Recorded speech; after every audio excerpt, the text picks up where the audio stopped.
I love you. Say that again.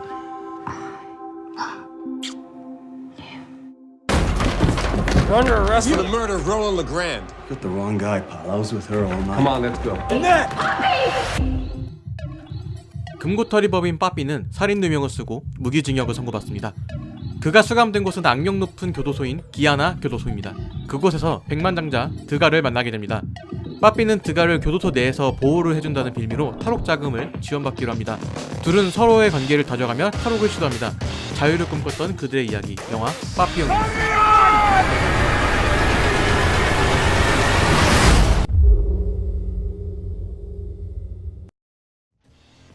영화 빠삐용은 1973년 프랭클린 샤프너 감독의 빠삐용을 리메이크한 작품입니다. 당시 개봉한 빠삐용은 1990년과 2016년 두 번에 걸쳐서 재개봉을 했고 지금도 많은 패러디를 낳고 있는 작품입니다. 이번 리메이크 작품에는 덴마크 출신 영화 감독인 마이클 노어 감독이 연출을 맡았고 찰리 허넴이 빠삐 역을 맡았고 최근 보헤미안 랩소디를 통해 아카데미 시상식에서 나무주연상을 받은 라미 말렉이 드가 역을 연기했습니다. 1973년 원작 영화 이전에 앙리 샤리에르가 쓴 원작 소설인 빠삐용을 기반으로 하고 있습니다. 이 소설은 작가가 실제로 겪었던 일을 각색하여 만들어진 소설입니다. 실제로 살인 누명으로 교도소를 가게 되었고 몇 번의 탈옥 시도를 했다고 합니다. 영화에서는 표현되지 않았지만 탈옥을 하려고 했던 진짜 이유는 자신에게 실형을 구형한 검사에게 보복을 하기 위함이라고 밝혔습니다. 하지만 그가 진짜 살인을 저질렀는지 혹은 누명인지는 밝혀지지 않았습니다. 사건이 있은 뒤에 오랜 시간이 지나서 소설이 나왔고 당시 자료가 남아있지 않을 뿐더러 본인이 사망하면서 사건은 자연스럽게 잊혀졌다고 합니다. 다만 영화를 처음 보는 입장에서 스토리 자체가 흥미로운 것은 사실입니다. 나름 과거의 명작을 리메이크하면 원작에 대한 향수를 불러올 수 있도록 비슷한 장면이 연출이 되거나 표현이 되는 것도 좋지만 현대적인 시선에서 영화를 재해석할 필요가 있다고 생각합니다. 원작 개봉 당시에는 탈옥을 다룬 영화가 흔치 않았을 것입니다. 지금도 탈옥에 대한 이야기를 하면 빠삐용이 언급될 정도로 임팩트가 있는 영화임은 분명합니다. 원작 만화가 출간됐을 당시에 알리타라는 영화의 소재는 상당히 신선한 소재였습니다.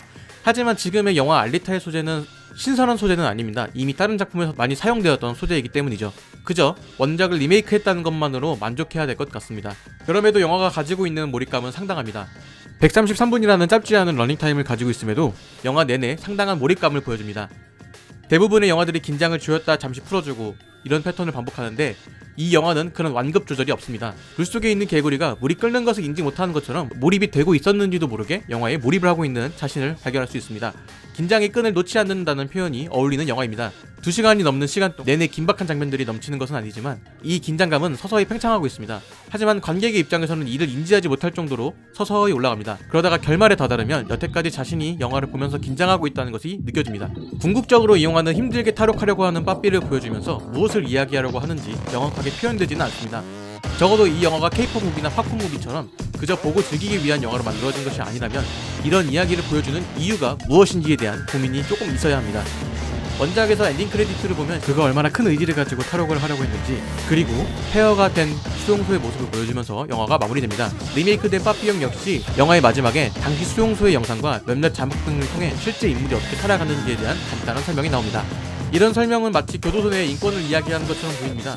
영화는 러닝타임 내내 자유를 이야기합니다. 한편으로는 이런 생각이 듭니다. 탈옥이라는 불법을 저지르면서까지 자유를 찾으려고 했던 이유는 무엇일까? 이런 의문은 교도소 내 인권 문제와 큰 연관이 된 결론이 나옵니다. 만약 빠삐처럼 누명을 써서 징역을 살게 된 사람이 현 시대에 있다고 가정해봅시다. 그렇다면 이 영화의 답은 조금 더 쉽게 나올 것입니다. 영화 증인처럼 자신이 억울하게 옥살이를 할 경우 변호사를 통해 항소를 하거나 재심을 받을 수 있는 기회라도 있습니다.